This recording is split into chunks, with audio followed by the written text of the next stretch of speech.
আসসালামু আলাইকুম। আমি আছি এই মুহূর্তে বুলাগঞ্জ সাদাপাথরে। আসলে বিভিন্ন গ্রুপে অনেকে পোস্ট দিচ্ছেন যে বুলাগঞ্জের কী অবস্থা, সাদাপাথরের কী অবস্থা, বা এই আপডেট জানতে চাচ্ছেন সিলেটের। তো আপনাদের সুবিধার জন্য জানাচ্ছি।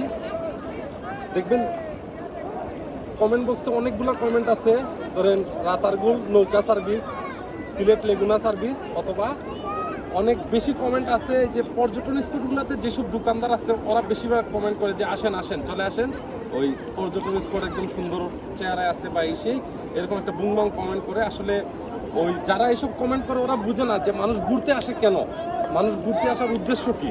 আমি আপনাদেরকে একটু দেখাই যে পাথরের অবস্থাটা একটু দেখেন। এখানে পাথর কিন্তু অল্প একটু বেশি আছে, মানে পাথরটা সকালেও পানির নিচে ছিল, পানি একটু একটু কমতেছে, বৃষ্টি হচ্ছে না, সেজন্য একটু কমার কারণে এখন একটু জায়গা বাড়ছে যে এখানে এসে মানুষ দাঁড়াতে পারবে, ঠিক আছে, দাঁড়ানোর মতো একটা অবস্থা হয়েছে। তো ওরা না যায় না বুঝে আসলে পর্যটকরা আসলে ঘুরতে আসে কেন, এইসব ফিলিংস ওদের নাই। ওদের চিন্তা ভাবনা হচ্ছে বিজনেস, কীভাবে বিজনেস করা যায়, কীভাবে মানুষ আসলে ওদের পকেট কেটে টাকা রাখা যায়। ধরুন এই লেগুনা সার্ভিস, নৌকা সার্ভিস অথবা দোকানদারদের কথা বলতেছি, ওরা আসলে ওদের কথায় কান দিয়ে ওই সিলেট ভ্রমণ নিয়ে করবেন না, আগ্রহী হবেন না।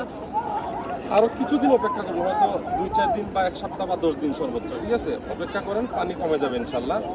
আর কি বলবো, আসলে এখন এই সাদাপাথর ভ্রমণের যোগ্য না এই মুহূর্তে, কারণ হচ্ছে অল্প একটু জায়গা। আমি একটু দেখাই, এই যে অল্প একটু জায়গাতে অল্প কয়েকটা পাথর বেশি আছে। এখানে সকালবেলা পাথরগুলো পানির নিচে ছিল, এখন একটু পানি কমার কারণে মানুষ এসে দাঁড়াইতে পারতেছে।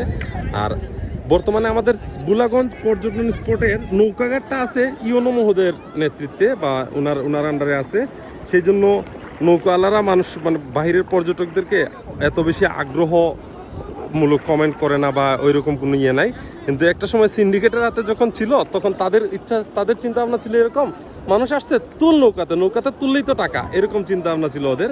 তো আসলে বুলাগঞ্জ সাদাপাথর ঘুরতে আসার পারফেক্ট সময় এখন, কিন্তু সাদাপাথরের অবস্থাটা ভালো না।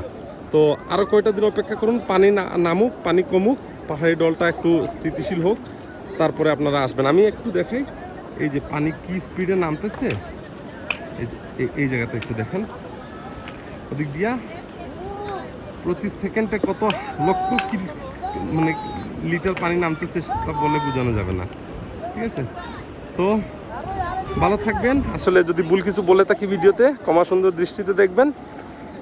ও আরেকটা কথা বলি, ভিডিও লম্বা হয়ে যাচ্ছে। কিছু ওই আছে, ইভেন্ট ট্যুর গ্রুপ আছে, মানে যারা ট্যুরে নিয়ে আসে 10 জন 15 জন 20 জন ওদেরকে নিয়ে আসে।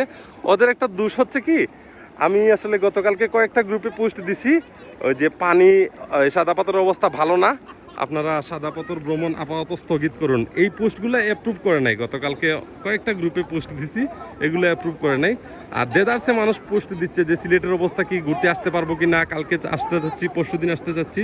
তো যারা আসতে চাচ্ছেন একটু ধৈর্য ধরে আর কয়টা দিন অপেক্ষা করুন, পানিটা একটু কমুক। আর প্রতিদিনের আপডেট দেওয়ার চেষ্টা করি, কতটুক দিতে পারি জানি না, তো চেষ্টা করবো আপডেট দেওয়ার। ভালো থাকেন সবাই, আল্লাহ হাফেজ, আসসালামু আলাইকুম।